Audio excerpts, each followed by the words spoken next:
MeMonster. Chapter 251. I wiped the blood from my cheek. The Black Knights, who had boasted of their strength just moments ago, were now nothing but chunks of flesh. Their remains were scattered, mixed with the corpses of mercenaries. The mercenaries stared at me with blank eyes. There was no need to speak to them. After a brief glance, I left the scene. Battles were erupting everywhere. "Prepare to fire! Rain the goddess's wrath upon these heretics!" A knight atop the city walls drew his sword, and archers simultaneously pulled back their bowstrings. Thwack! Thwack! Thwack! Thousands of arrows rained down on the plains, skewering the mercenaries like meat on a spit. Boom! Cannons hidden along the walls fired, spewing flames. At the same time, pillars of fire erupted from the ground and the sky. "Damn it! Archers, counterattack! Raise the shields! Kill them all! Long live the princess!" Bang! A mercenary's body exploded into two pieces, hurling chunks into the air. I stepped aside, just as blood and flesh splattered onto the spot where I had stood. The church's counterattack was fierce. The situation was different from the one-sided battle on the 55th floor. The church's forces, entrenched in their stronghold, rained arrows, cannon fire, stones, and magic upon us, defending both the ground and the sky. Their numbers were large, and their morale was high. Kaboom! An arrow pierced a cannon barrel just as it was about to fire, causing it to explode. That arrow had been shot by Jenna. Bang! Boom! Boom! Countless arrows and explosions flew between the two sides. I walked calmly through the battlefield, where arrows and flames fell like rain. "We're meeting inside the temple, right?" Katillo's voice echoed in my ear. "Yes, I've wrapped things up here. I'll be heading over now. Don't waste time on the small fry. Move straight to the entrance. We'll meet there." Click. I cut off the communication and kicked off the ground, scaling the tall wall as if it were flat ground. "What the— Die!" A knight's head disappeared with a single punch, and his body slumped to the ground. I walked past the corpse and entered the fortress. Inside, Taunya's heroes and soldiers, who had already landed, were engaged in combat. There was no need to waste time here. I dealt with anyone who blocked my path, continuing forward. Whether they were conscripted soldiers or trained knights, they all fell with a single blow. Only corpses remained in my wake.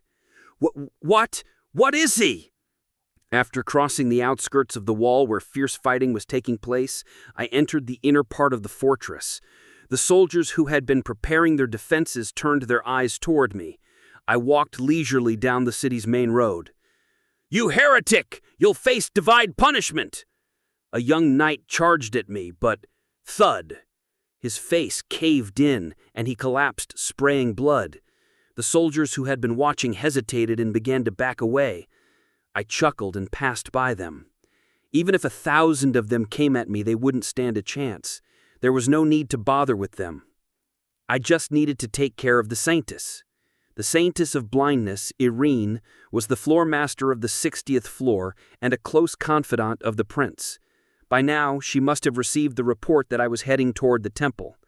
I had become far stronger than I was on the 50th floor. She'd do well to pray and wait. I kept walking, killing any church soldiers who stood in my way. Every step I took left a trail of blood, with red liquid dripping from my right hand. "She seems to be on the top floor of the temple," Halcyon muttered as I raised my gaze. The temple towered endlessly into the sky, its height comparable to a skyscraper and its size resembling a massive stadium. They sure went all out with this place. At the temple gate stood a statue of twin goddesses holding hands. With my hand on the hilt of my sword, I entered the plaza at the entrance to the temple. On one side of the plaza, the Lucette had landed, and next to the mounting of guard corpses, my partner members were waiting for me. "Oppa, over here!" Jenna waved at me. I nodded and approached the group. "Are the church leaders gathered in this temple?" "They should be. Go in and clean them out. Leave no rats behind." What if there are civilians? They're innocent, aren't they? I shook my head. There are no civilians here. Beyond soldiers and knights in armor, I had been attacked multiple times by ordinary-looking citizens, including housewives. True to its title of the Holy City, everyone here was a loyal follower of the goddess's church. We need to minimize the mercenaries' casualties. We would need these forces when the war began with the prince. There was no reason to prolong this battle. We had to quickly clear the temple and eliminate the church's leader, the saintess. We're splitting into teams now. Jenna and Kishasha are Team 1. Velkist and Katillo are Team 2. I'll be Team 3. Team 1, take the lower levels of the temple. Team 2, the upper levels. I'll handle the top. The top floor? That's where the saintess will be. Are you sure you'll be fine alone? She's supposed to be really strong. I smiled silently. Then I kicked off the ground. Crackle! Lightning erupted from below my feet and enveloped my entire body. I stuck to the temple's wall and began to sprint vertically up the building. I glanced down for a moment and saw my team preparing to enter the temple. In the past, I had been down there, forming up and getting ready to fight with them. But things were different now. Team tactics, huh? A bitter smile formed on my lips. It was time to move on from that. While formations and cooperation were the fighting style of the weak, the strong had their own ways of fighting. Well, don't cling to them, Han. You are standing in different places now. I know. I was just checking if they were doing okay. I shifted my gaze upward. Endless marble walls stretched out before me. I passed by terraces, stained glass, and statues as I ascended. The towering temple gradually revealed its peak. Finally, crash! I broke through the glass at the top floor and entered the temple. The room was dark, with faint light filtering through the stained glass. A strong scent of grass filled my nose in the darkness. She's here. A small garden had been set up on the top floor of the temple. I stepped into the garden's entrance. This is as far as you go. A middle-aged man in silver armor emerged from the bushes. His sharp features resembled a finely honed blade. His short hair and stoic expression revealed no trace of emotion. Danger. Commander of the church's holy knights. Dazmek, sword of the goddess, level 85. The commander of the holy knights he has. It seems he was in charge of all the knights of the church. You must be Han Israt. I've heard of your name. The middle-aged knight slowly drew his sword. A soft light glowed from his eyes. I am Dazmek Rael, a holy knight who has pledged my sword to Tel and Ikar. I have no obligation to tell you. Hiding them somewhere? It'd be smarter to gather them all in one place. Your men are probably losing their heads down below as we speak. I chuckled as I spoke. You have neither kindness nor decency. That's not for you to say. If you're close to the saintess, you should know what Tamal has done, yet you still cling to your beliefs. The knight lowered his gaze. If the saintess and I die, please spare my men. No. I cut him off. Anyone with the church's mark will die here. Not one will be spared. I don't leave enemies alive. That's my rule. Getting stabbed in the back would be troublesome. Then I have no choice but to eliminate you here. Dazmek lowered his sword. A faint white light began to rise from his blade. Be careful, Han. If that sword touches you, even the black dragon scales will be damaged. Srum! I drew Bifrost.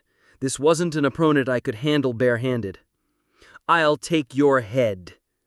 With a fluid, water-like motion, Dazmek charged at me with his sword raised. And, if I hadn't acquired the dragon soul, this would have been quite the ordeal. I twisted my sword. A drop of red blood trickled down the blade, staining the leaves below. Before me lay Dazmek's corpse, his chest split open. I felt no particular emotion. He was just one of the thousands of people I had killed. I flicked the blood off my blade and left the garden. After walking down a long corridor, I arrived at a massive hall. On both sides of the hall, marble pillars lined the way, with various statues of the goddess carved in many places. Danger. Blind Saintess, Irini Terrarisa, level unknown. At the far end of the hall, on a terrace overlooking the city, stood a woman dressed in a pure white robe. She had her back to me. Dazmek has fallen. Her voice echoed in my mind. Hearing it always put me in a foul mood. I frowned and approached the Saintess. Have you prepared your last words? Don't even think about running. Don't be so cold. I never intended to flee from the start. Irini continued. So, it has come to this as the goddess foretold. We were born to be consumed by you. Do you think you'll become stronger if you devour me? I doubt it. I'd probably vomit it back up because it's so tasteless. Such responses aren't helpful. You'll need to be stronger if you intend to prevent the fall of Taunia. Irini looked beyond the terrace, where explosions filled the sky. I can't even remember when it was. Our church tried its best to save Taunia alongside His Highness the Prince. But we failed, miserably. We couldn't even put up a decent resistance. All we could do was run and run. Do you think things will be different for you? Irini lowered his gaze. The holy city of Delhive was burning. Mercenaries had breached the fortress. Do you truly believe you can save Taunia? That's not for you to worry about. I drew closer to Irini's back. There were no guards around her. She was completely alone. You've awakened the power of the ancient species. At this point, even if I use the eye's power, I won't be able to defeat you. You're right, but I still have another method. As I approached her, I was suddenly stopped by an invisible barrier. It was a no-entry zone. The boss was right in front of me, yet there was a restriction. I scowled. Do you know, during the 3 years you were gone, I tried every method to open my third eye. Some of the things I did were what a demon would do. I bathed in the blood of young girls and sacrificed countless believers. Irini turned her gaze outside the city. I followed her eyes and saw Priya, along with Yoshua, entering the holy city. This eye can only be used once. This is the ultimate technique of the demon's eye. It turns illusion into reality. The devil's eye. Go ahead and try to break through. If you can, it will be your victory. Irini lashed loudly. And then, the left eye that desecrates the heavens. A massive violet eye appeared in the sky above the holy city. The right eye that devours the earth. Next to the violet pupil, a burning crimson pupil emerged. The pair of eyes gazed down on the city below. Danger. Saint Irini's forbidden technique, Eyes of the Reaper, is activated. Irini's demon's eyes were locked on one person, Prias al-Ragnar. Her life is in danger. Drag and drop the screen to reach the NPC trapped in the illusion. Anything quickly swiped across the screen. Slash! A dimensional gate connected to the illusion has been opened. A vortex of light appeared in the center of the hall. So you want to play, huh? I won't refuse. I gripped my sword tightly and stepped into the vortex. Chapter 252. I opened my eyes. As the blinding light faded, the landscape around me gradually came into focus. The first thing I noticed was the acrid air filling my lungs, a stench like sulfur that made me nauseous. Where is this? They said it was a world of illusions created by Irene. I looked around. The air was cool. A blood-red full moon hung in the deep blue dawn sky. Below it, rows of stone buildings stood in order under the moonlight.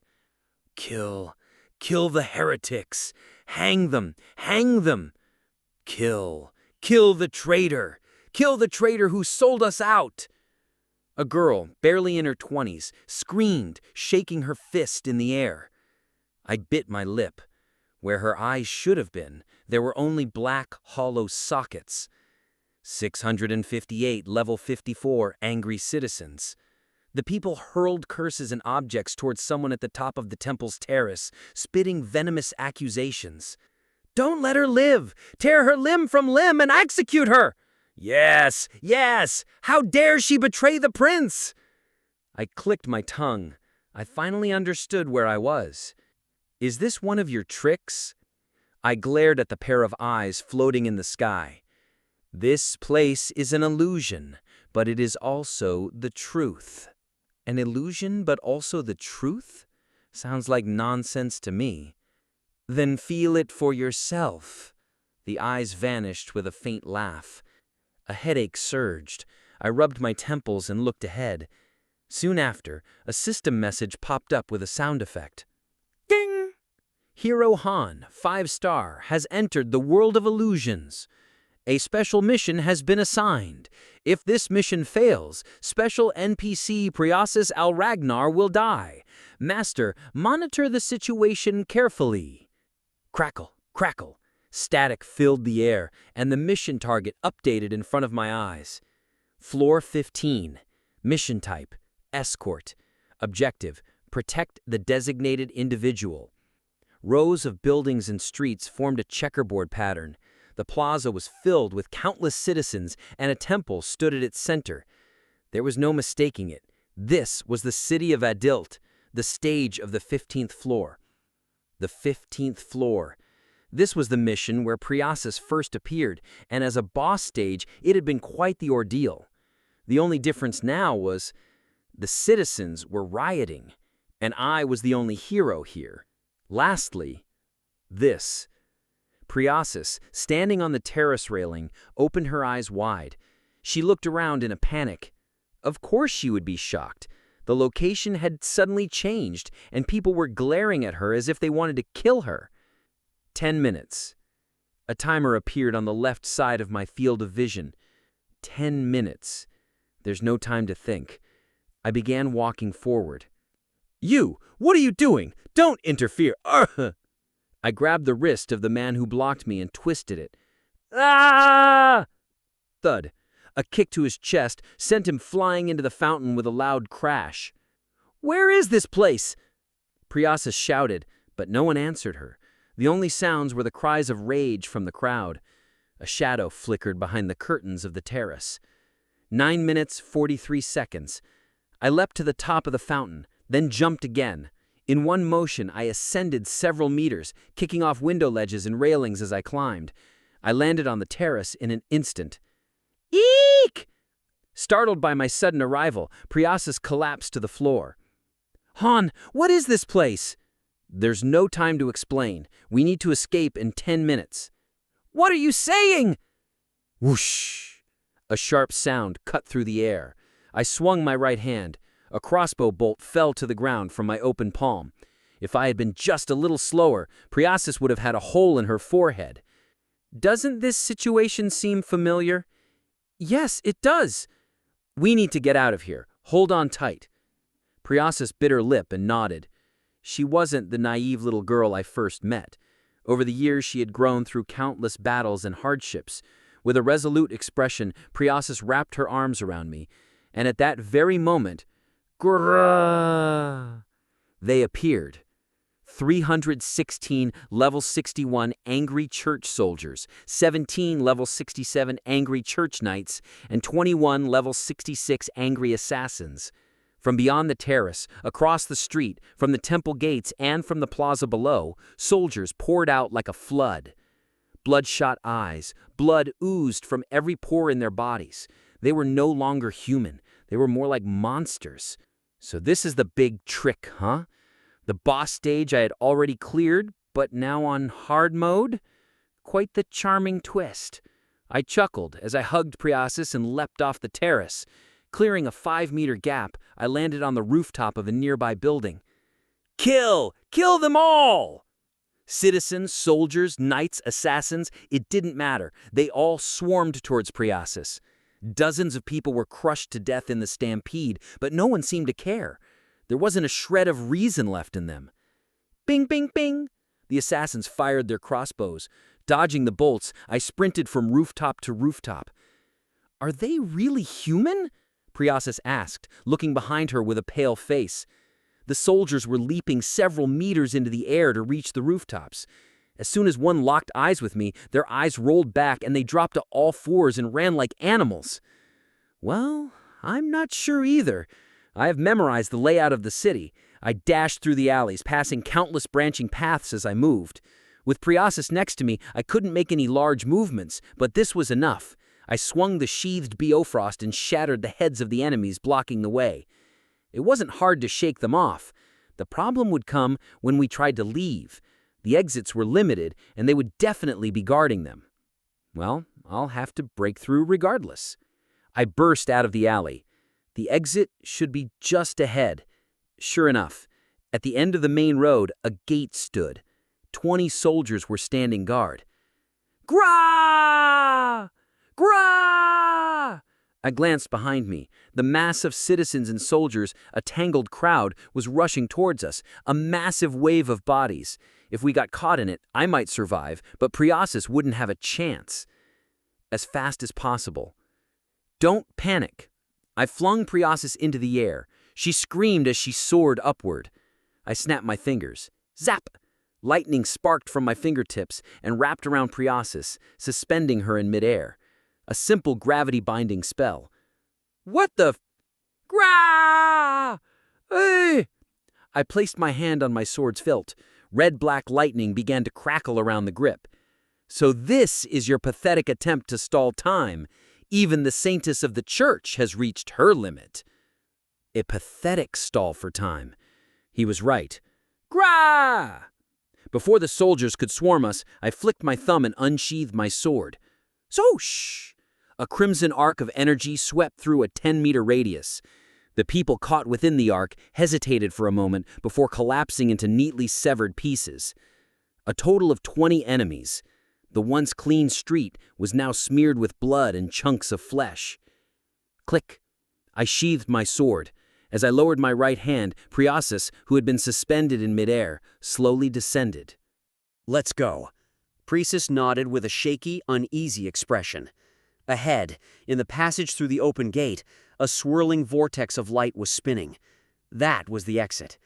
I quickened my pace as we passed through the gate and said, Priasis, this isn't over yet. If we end up in another strange place, keep your composure. I understand. Good. I glanced at the timer. It took around 4 minutes 30 seconds. Not a bad score. Drag and drop the screen. Reach out to the NPC trapped in the illusion and lend a helping hand. Anthony swiped at the screen once more. Slash. A dimensional gate connected to the illusion has opened. Woo. Blinding light began to pour out of the vortex. The first illusion was the 15th floor. If that's the case, the next one... Where would it be? I had no choice but to experience it firsthand. I stepped into the vortex of light. Ding. Hero Han, 5-star, has entered the second world of illusion. A special mission has been assigned. If this mission fails, special NPC Priestess Al Ragnar will die. Master monitored the situation carefully. Whoosh. The light cleared and a wave of sand and dust engulfed me. Amid the storm, I heard the voice of the Saintess. So, you passed the 15th floor? How disappointing. Was that really all you had? Oh no, there's a much greater gift prepared for you. Looking forward to it. I planted my feet firmly in the sand and looked around. Priestess wasn't here. It seemed we had been separated during the transition. If we're dealing with sand, there's only one place this could be. Though I had guessed wrong, it didn't really matter. I took a deep breath. Floor 30. Mission type, extermination. Objective, annihilate the designated enemy. Special objective, ensure NPC Priestess Al Ragnar survives. Pooh! I spat out the sand that had gotten into my mouth and looked around. An endless desert stretched before me. Sandstorms in the distance obscured my vision, and far beyond, through the swirling sands, a massive shadow began to move. Ancient statue, level unknown. Great. A sigh of air escaped my lips. That was the one enemy I didn't want to face. How do you like my gift? This stage won't be easy. With your frail human body, do you think you can defeat the pinnacle of ancient magic? Ha! May you and your traitor friend find your graves in my illusion. Irene's voice faded away. I shrugged. Thum, thum, thum. The ground shook lightly. It was the weight of the statue's footsteps. The thing was moving toward the right side of the desert. It's not after me. Not far from the statue, I could see Priestess frantically running. Damn it. Priestess was fleeing desperately, but the statue was right on her heels. Roar! The statue slowly raised its massive arm. Han, run! I know. Thud, thud, thud. I kicked up a cloud of sand as I sprinted. The ancient statue. It stood about 300 meters tall, roughly the height of the Eiffel Tower. It was staggeringly, impossibly enormous. I'm too far away. Priestess stumbled and fell. The pinnacle of ancient magic. No ordinary human could hope to face something like this. If the lizard men had created a path to the statue's internal weak points, we'd all have been doomed from the start. This thing could shake the ground and split the earth with a single punch. The force was comparable to hundreds of sticks of dynamite. And now, that fist was descending toward Priestess. So, do you think you've beaten me?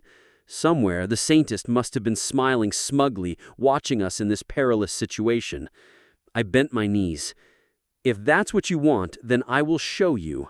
I bit my tongue hard. The metallic taste of blood filled my mouth. Halcyon. Crackle. Dark red lightning surged and crackled, enveloping my entire body. Hero Han, 5-star, has entered the demonization state. Black scales erupted from my skin, covering my body. My vision turned crimson. Boom! I pushed off the ground with a massive leap. A column of sand shot up behind me. Clink. I unsheathed Bifrost. My reflection glimmered in the pitch-black blade. A full transformation into a monster. It didn't matter. I smirked and spun the blade. Grah! Priestess kitely shut her eyes. The giant's fist was plummeting down toward her. What is the weight of the sword? 50 million times. Ha ha ha ha! Excellent! Show me the power of the dragon tyrant. Woon! The black blade began to vibrate, leaving afterimages as it moved. A faint dark light leaked from the sword. Skill, black sword activated. By the way, that is one fine sword.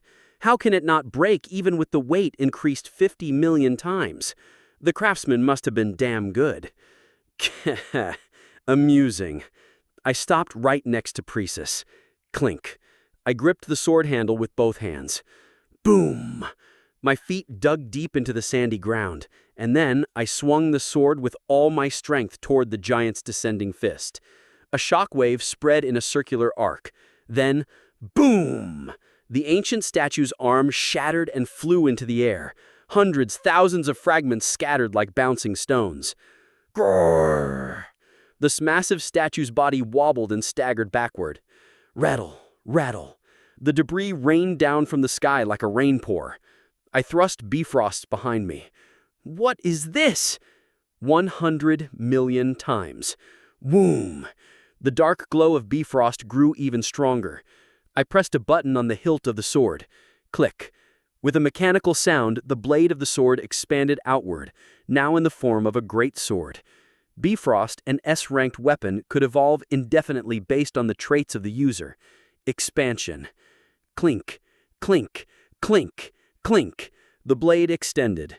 2 meters, 3 meters, 5 meters, 10 meters, 20 meters, 30 meters, 50 meters. Chapter 253. Whoa!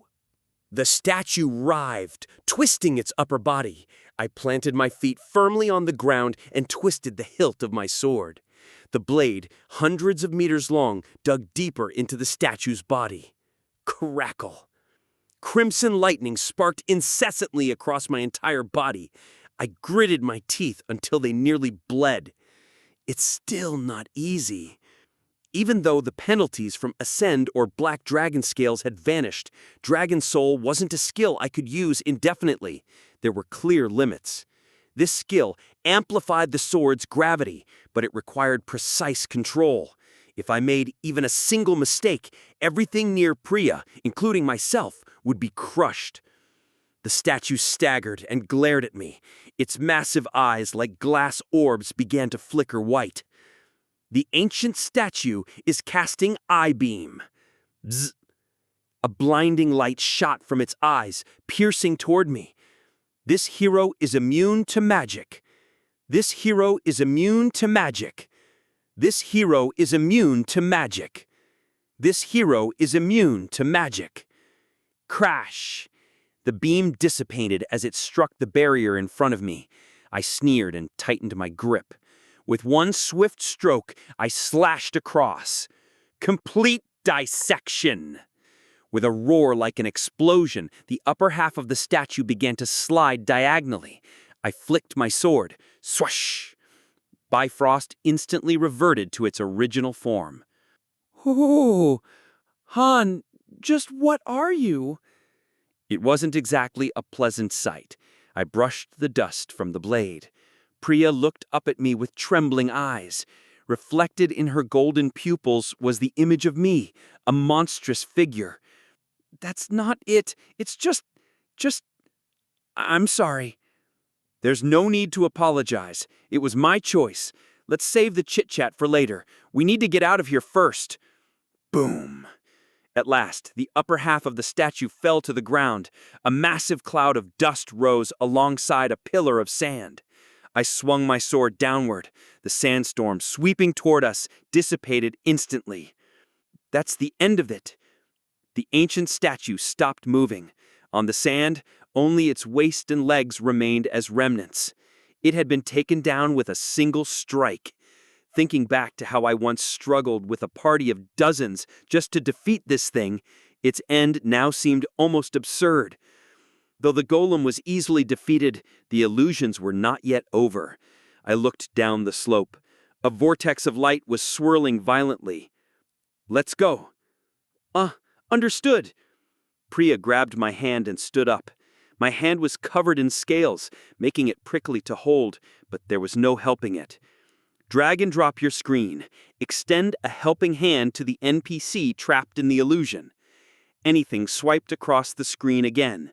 Slash! A dimensional gate connected to the illusion has opened.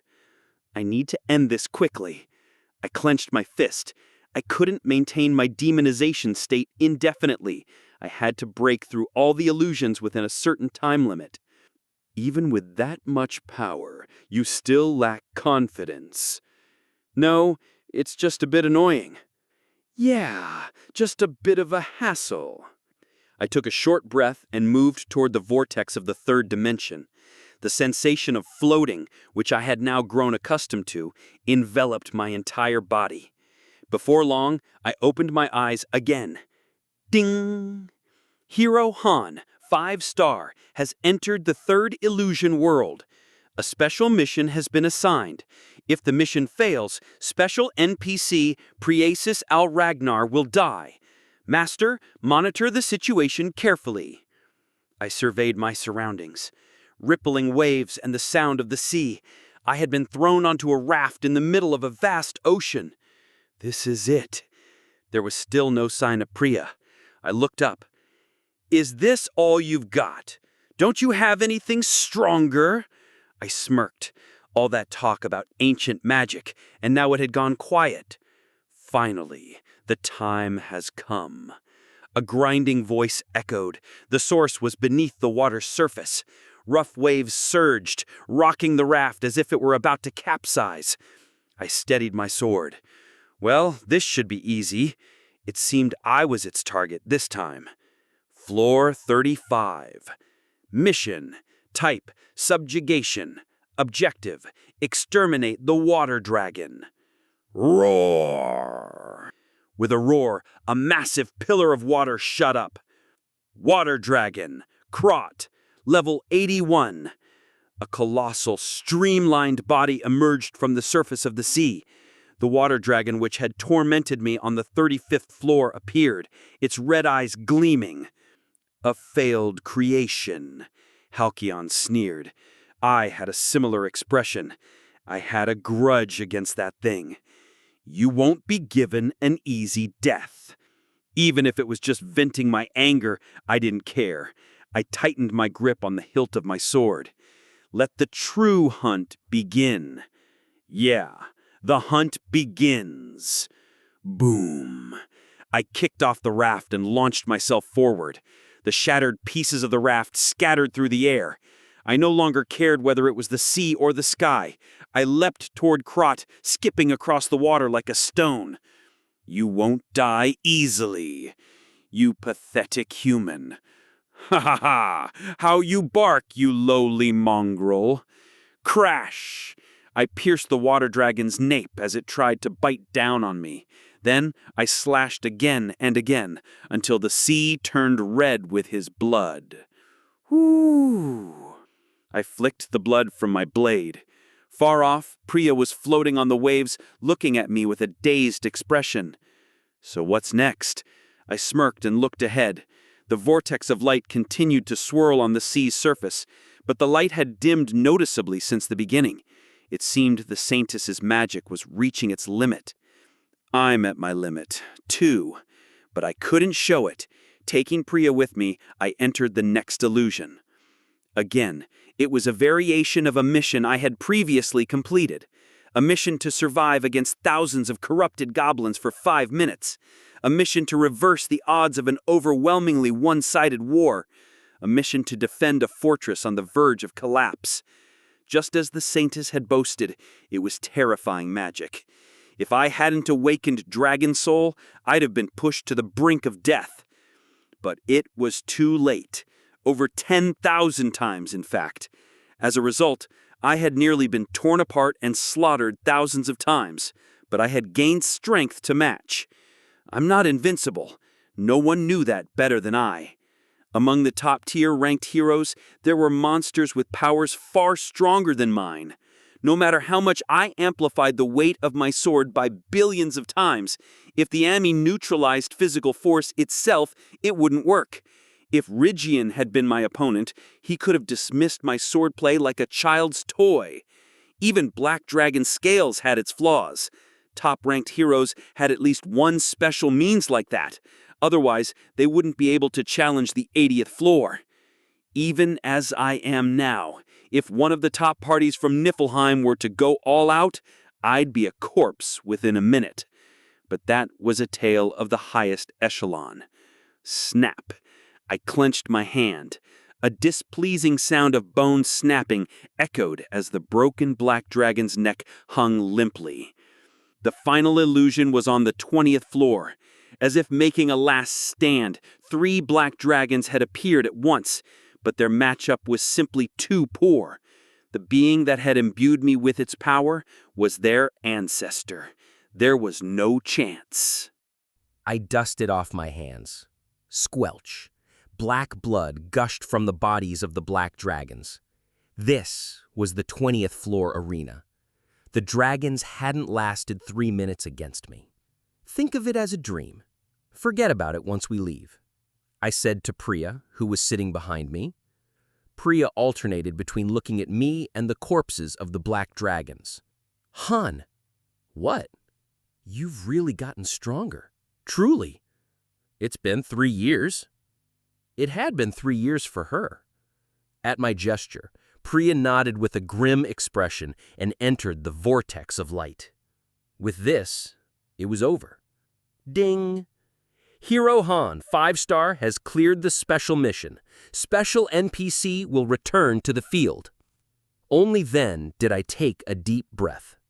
Han, 5 stars, demonization has been deactivated.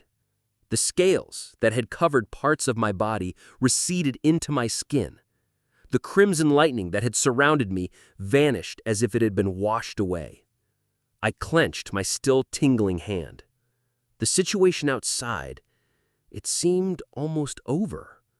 I couldn't fully discern it, but by watching anything's control panel, I could assess the battlefield. The number of enemies left in Dalhive, the holy city, was fewer than 500. It was an overwhelming victory. I've done my part. Now, it's your turn. I looked up. Anything immediately opened the menu. Gift shop. For 300,000 gold, purchase 60 horse statues.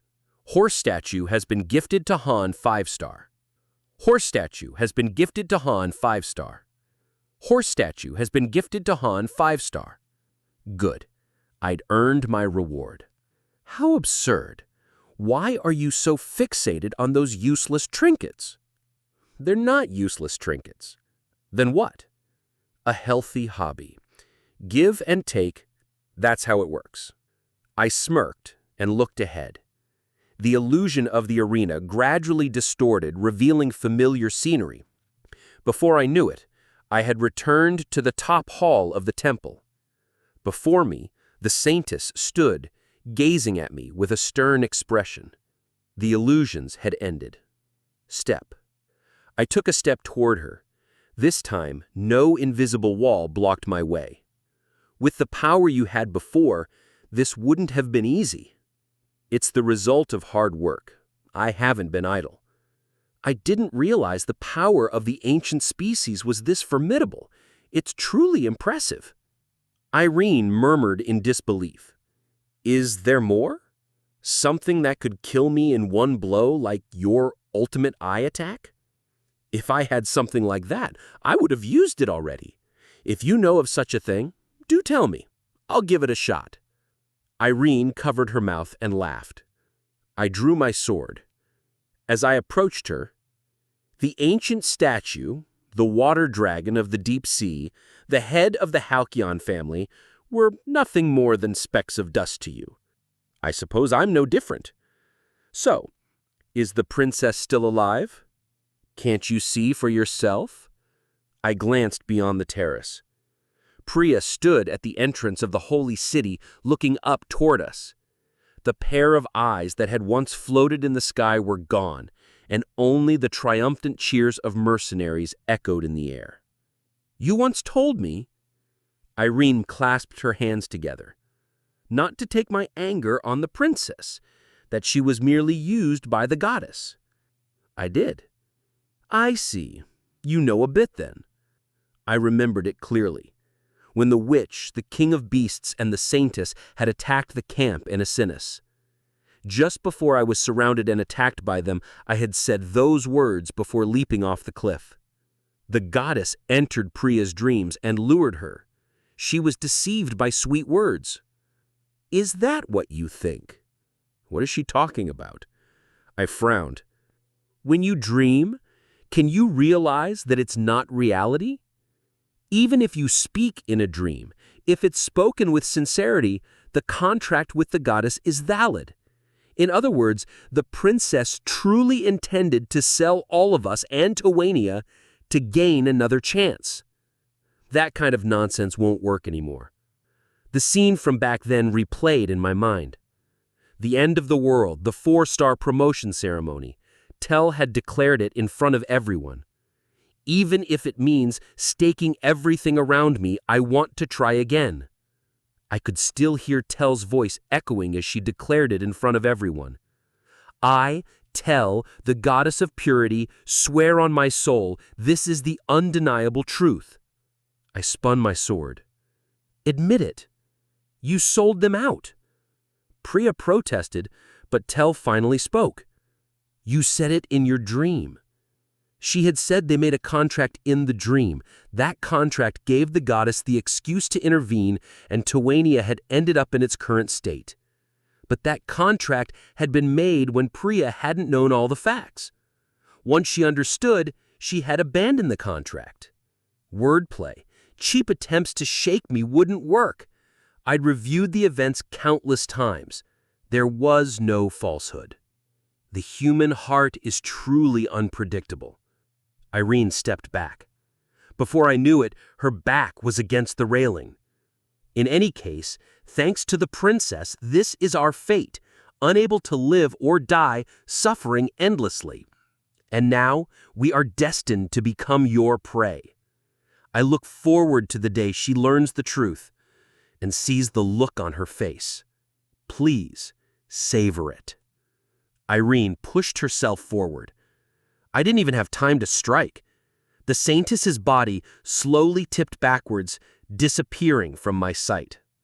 A short while later, amidst the cheers of victory, I heard a faint, distant sound, as if something had shattered. Chapter 254. At the top of the temple, I stepped out onto the terrace. A thunderous cheer erupted, so loud it hurt my ears. The mercenaries filling Delhive's city center were chanting the princess's name. The two forces had been evenly matched, but the result was a resounding victory for the princess's army. There were likely many reasons for this: commander skills, troop morale, and the presence of our heroes. Either way, we had successfully cleared the 60th floor. With the Colt army's stronghold conquered, the only place left was the imperial capital, where the prince was staying. Joshua said the capital was already surrounded and the prince's army wouldn't last much longer. From the beginning, the princess had the moral high ground in this war. News of the prince summoning beings from another world in the forest had spread across the continent. I sat in a chair on the terrace, looking down below. Tap, tap. The sound of small footsteps made me turn around. Whew, we barely won! Jenna ran up to me, wiping blood from her cheek with her sleeve. Her leather armor was covered in blood and dust, evidence of the fierce battle she'd just fought. I heard the Civil War is almost over. Do you think we can go home soon? Jenna perched on the table next to me. We still have to clear up to the 100th floor. There's a long way to go. Still, we've done well so far. I've gotten so much stronger, and you, well, that's obvious. If we keep trying at this pace, I think we can make it to the 100th floor. Keep counting on me, Oppa. Jenna bowed cheerfully, in a gesture that didn't suit her, making me chuckle. I've heard that the other mercenaries recognize me now.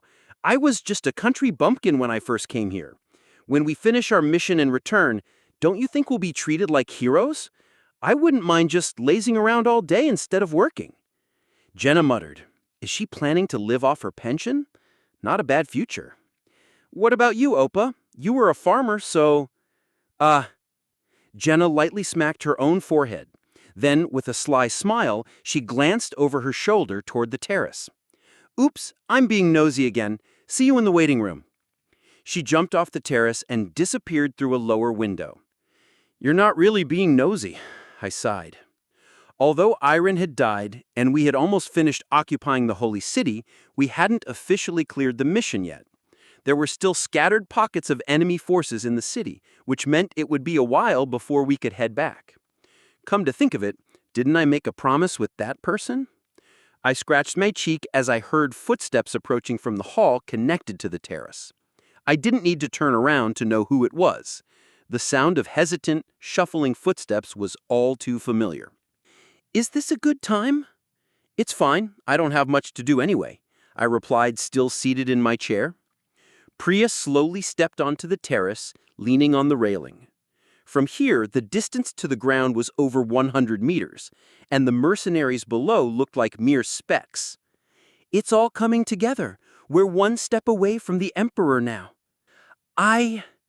Priya opened her pale pink lips. I'm not worthy. Worthy? What does that even mean? If you can do it, and you want to, that's all that matters. I'm not like my brother. We are cut from a different cloth.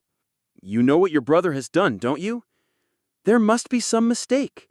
The brother I know would sacrifice himself for both the Empire and the people. He's nothing like selfish me. Selfish? Priya closed her eyes. I have a half-brother. We were separated when he was very young, but he was truly like an angel. In the stifling palace, he gave me strength. Without him, I might have harbored dark thoughts. And my reason for fighting isn't like my brother's noble cause for all people. I fight for one person alone. I want to create a world where my brother can live peacefully. For that, I'm willing to sacrifice anything. Isn't that truly selfish? Priya smiled faintly, then looked at me. But one thing has changed. She placed her hand on her chest. The silver bell adorning her silvery white dress chimed softly. I want to indulge in luxury. That's why I aim to become emperor. You'll have no shortage of that. You'll be drowning in money. It's not that. Priya's golden eyes locked onto mine. It's something I can't have. Palaces, jewels, beautiful clothes, they mean nothing to me. Han, do you know what it is I truly want? I know we live in different worlds. Even if I reach out, I can't touch you. But if I become the emperor, maybe, just maybe, it will be possible. Right? I swallowed a bitter smile. It wasn't like I hadn't expected this, but I didn't think she'd be so direct. After this fight is over, you're planning to go back to where you came from, aren't you? I don't want that. I still need you. I'm tired of wearing this mask in front of everyone. I need someone I can talk to, someone I can open up to. Without that, I might crumble one day. What about Joshua? It's not Joshua. Priya cut me off sharply. I could only remain silent. You must be carrying more burdens than I am. I know you don't have the luxury of time, and I understand you need time. I just wanted to say it. She's not wrong. I don't have the luxury of time. We cleared the 60th floor, but who knows what mission might come next. Besides, I had no idea what might happen in the outside world. Back when I was a master, every time I thought things were going smoothly, something would always go wrong and I'd end up paying the price. This wasn't completely fruitless. I'm seeing you flustered for the first time. Priya smiled playfully at me. Feigning ignorance, I asked, so, what's your conclusion? Priya puffed out her cheeks. A lifetime contract. I want you to make a lifetime contract with me, Han. A lifetime what? Priya stepped closer to me, her expression serious. Stay by my side until the day I die. As the Emperor, I'll give you anything you desire. Mountains of gold, rivers of jewels, the highest titles and vast lands. That's an abuse of power. I told you I wanted to indulge in luxury, didn't I? So, what will you do? Will you sign a lifetime contract with me? If you want, I'll make any wish come true. That's my resolution. That's how I feel. I opened my mouth. Does she even realize what she's saying? I stood up from my chair, hesitating. It's a bit hard to answer that right now. When the fighting is over, give me your answer. I'll be waiting, she whispered in my ear. I'll try my best not to indulge in luxury. Huh. Power really is a wonderful thing. Priya smiled sweetly and left the terrace humming a tune. I stood there dumbfounded. A lifetime contract. If I did that, I'd have to give up returning to Earth. Although I couldn't be sure of the exact process, if Taunia resurrected, Priya would remain as emperor in that world. Her proposal was a request to support her reign once she took power. Huh. Unbelievable. I finally began to grasp the passage of time. The little girl who used to sniffle had grown up enough to say something like that to me. Stage clear. Han 5-star, Jenna 5-star, Velkist 5-star, Kashasha 5-star, Katio 5-star leveled up, Roderick 5-star, Bennick 5-star. Rewards, 300,000 gold, Cursed Die, Monster's Heart. MVP, Han 5-star. The stage clear message popped up and light began to swirl around me. I didn't move from the terrace. I thought I could handle anything, but this situation had really caught me off guard. Eventually, I returned to the waiting room. In the square, combatants from the mission and the support staff who had come to greet them were all celebrating. It was a victory with very few casualties. Anything had even set up tables filled with food, drinks, and party supplies for the heroes to enjoy their victory. I sat at a table in the corner, raising a glass of wine. Priya's words kept echoing in my head. Why didn't I reject her? I scratched my head. I hadn't cut off Priya's proposal immediately. That hesitation meant I was conflicted inside. Well, I suppose it must be nice to be you. I turned my head at the voice.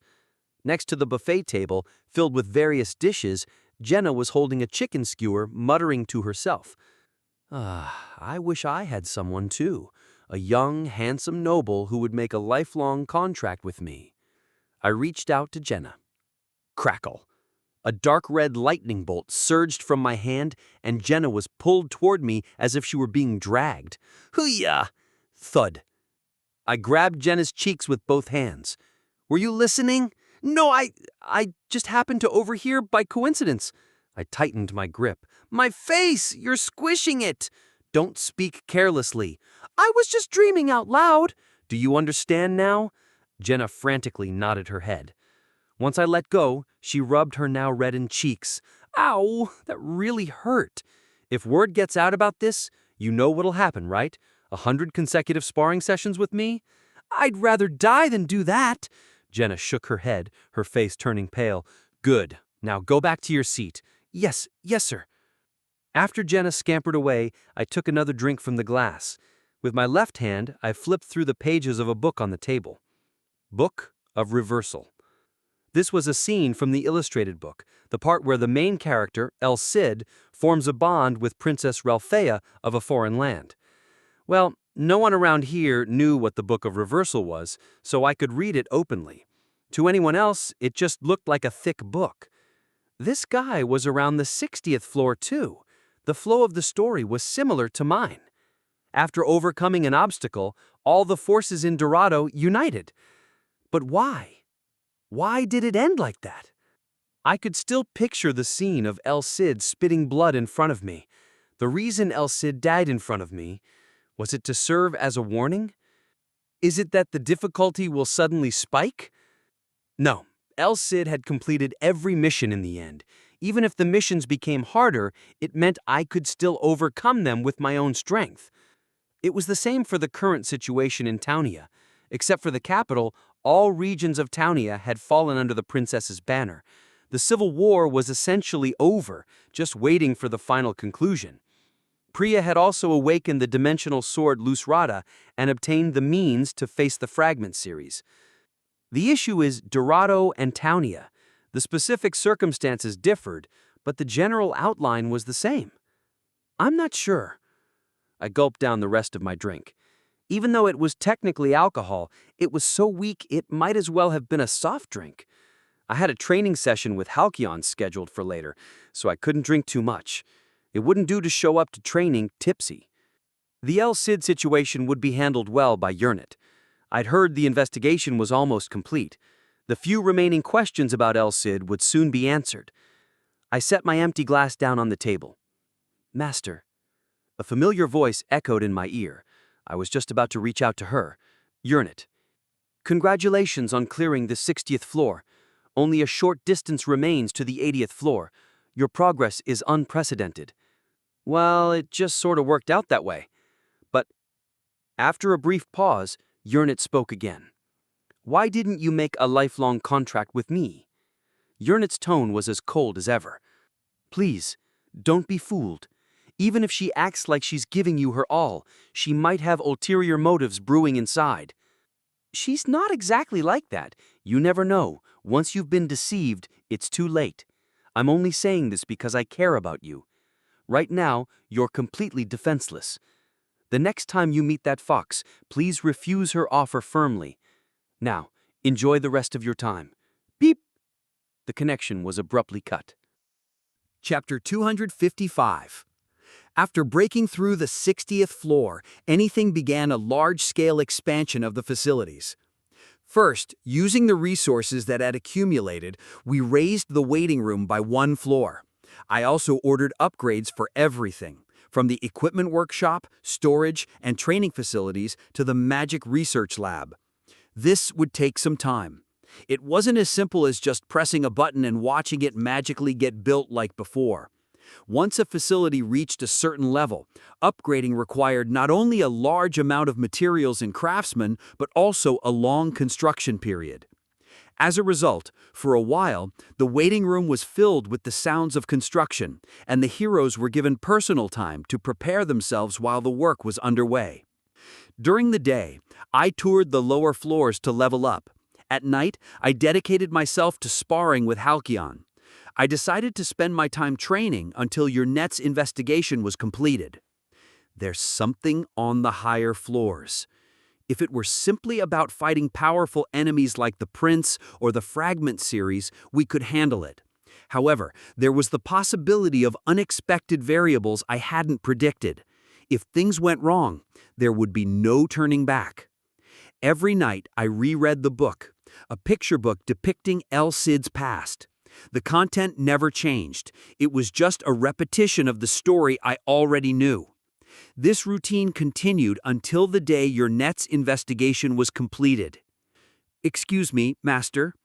One evening, in my room on the 4th floor of the waiting room, located in the lodging for the first party, a vague mist began to form, shaping into a human figure. I turned my chair to face the shadow. Your net's image slowly emerged from the darkness. Looks like the investigation is over. It had taken about a month. Considering that I had ordered the investigation immediately after El Cid's death, it had taken longer than expected. You're not just here to say hello, are you? I took a sip from my teacup. Regular communication could easily be done through the network. There was only one reason to appear in person like this. Of course not. The investigation into El Cid has concluded, and I've come to deliver the official report. Good job. You've worked hard. I nodded. Before that, I must first beg for your forgiveness, Master.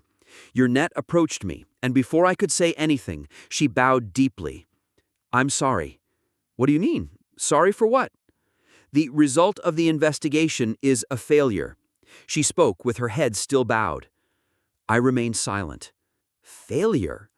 I hadn't anticipated that. I apologize for failing to carry out your orders. If you would give me another chance— No, it's fine. Raise your head. If it didn't work, it didn't work. You're not all-powerful after all. But I failed to execute the command you gave me. Enough already. You're making me uncomfortable. Your net slowly lifted her head. Her expression remained unchanged, but I could read her emotions in her eyes. There's nothing more to say. It was me who had asked her for the favor. Getting upset over a bad result would only be childish. More than that, I'd like to hear the reason why the investigation failed. Yes, I will explain. Your net began her explanation, and I listened attentively from start to finish.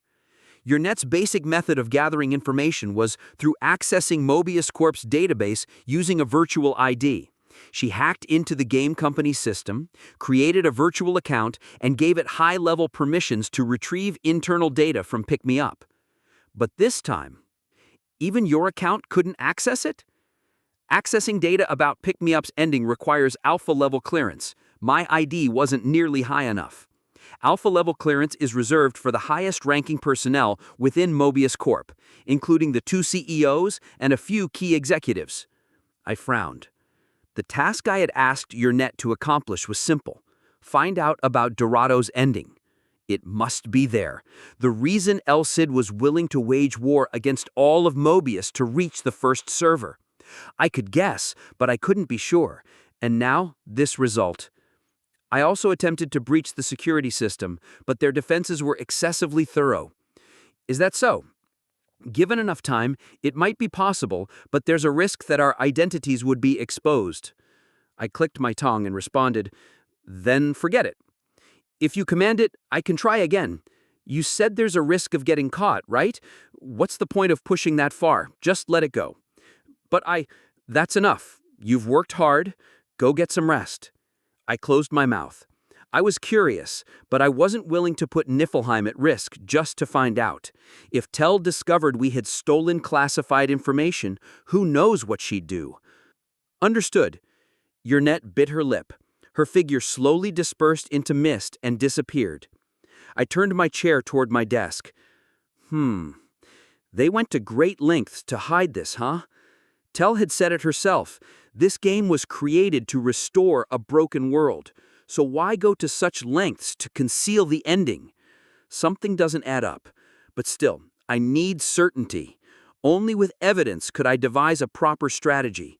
But with your net's failure, the path to obtaining that evidence was blocked. Still, I can't just sit around doing nothing.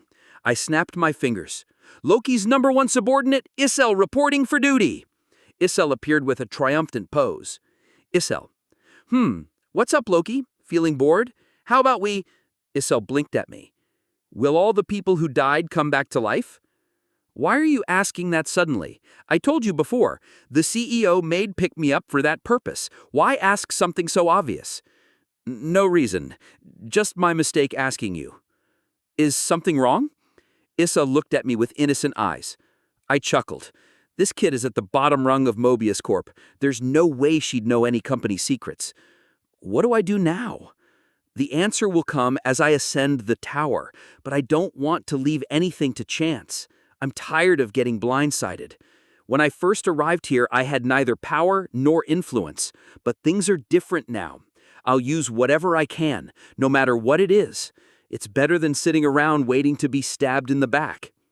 I pulled out a crumpled piece of paper from the trash can beside the desk.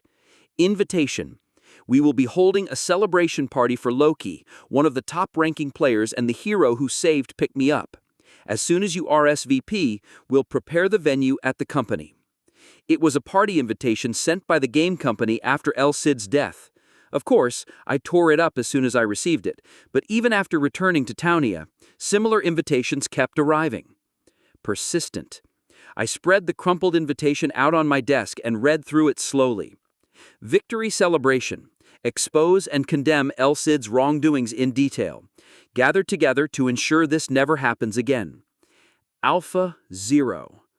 Alpha Zero. I looked at Isel, who stood blankly beside me. What's Alpha Zero? Alpha Zero? I handed her the invitation. Isel glanced over it, scanning up and down before suddenly exclaiming, "What?" She let out a startled yelp. "Why are you screaming? Did you choke on something?" Alpha Zero. And who were they? They're the game director of Pick Me Up. Isel stared at the bottom of the invitation. This is undoubtedly their signature. Are they that impressive? Alpha Zero is on the same level as the CEO. They oversee the entire Pick Me Up operation. Where did you get this? I've only seen this signature at the Fairy Academy. So, they're on par with the CEO, huh? I suppose. If there's a CEO, there must be a separate designer for the game. Given the game's nature, I doubt that person is entirely sane either. This is amazing, Loki. This could be your big break. You could be scouted as an executive in the company. Isel shook the invitation enthusiastically, her cheeks flushed. A personal secretary, a foreign luxury car, your own helicopter, a 7-star chef, a mansion, and a villa? This is incredible. I might finally see the light of day. Ack! I grabbed Isel's cheek and pulled. Keep your delusions in check. It's not good for your head. But if the director themselves sent this, it could be a scouting opportunity. Would you join a company that makes a mess of a game like this? Though Tell promised me a high-ranking position if I reached the top, I had no intention of accepting it. I wouldn't take it even if it were offered. And why are you celebrating? The invitation's addressed to me. Why, take me with you. Please, take me too. Isel flailed on the desk. Me too. I didn't even say I was going. But you should go. You won't get another chance like this. Is this Alpha Zero really that important? At first, I thought it was just trash and threw it away. There's no guarantee it's not a trap. But nothing major should happen. After all, I still have value to them. Otherwise, Tell wouldn't have interrupted my 2-star promotion ceremony. If I want to know the ending of Pick Me Up, I'll need to obtain alpha-level clearance. According to Isel, the one who sent this invitation is an alpha level, and not just any alpha, 0. This might require taking some risks. I don't know what might happen. The chance of it being a trap is low, but that doesn't mean it's not dangerous. I rested my chin on my hand. I needed time to think. Come on, Loki, let's go. Isel looked at me with sparkling eyes. I hadn't said I was going, nor did I say I'd take her. I raised my head. On the wall above my desk, the wolf fur cloak of El Cid hung. It was a trophy I'd taken after his death. I want to know why he was trying to reach the first server, why he entrusted his life to me. Is it curiosity? The old me would have scoffed at such thoughts and tossed the invitation aside. Why risk stepping into danger unnecessarily? And yet, I can't shake this curiosity. With a deep sigh, I turned the invitation over and looked at the back. At the bottom was a contact number, 1004-5858-8282. You gotta be kidding me. I clicked my tongue. A cell. Huh. How do you contact them? A cell came over and peered at the number. That's an internal company line. Oh, wait, Loki, does that mean? Pack your things, don't leave any tasks unfinished. Got it, I'll grab the phone right away. With a frantic nod, a cell disappeared with a pop. I leaned back into the chair cushion. Is this really the right thing to do? If Yearnit knew, she'd probably try to stop me. Going into enemy territory without knowing their intentions was practically suicide. Ugh. I reached for the wolf fur cloak hanging on the rack. Its dark blue fabric was reinforced with cloth and leather, and the area near the neck was covered in snowy white fur. It's not really my style. Doesn't suit me at all. I chuckled and hung the cloak back where it belonged. Thank you for listening.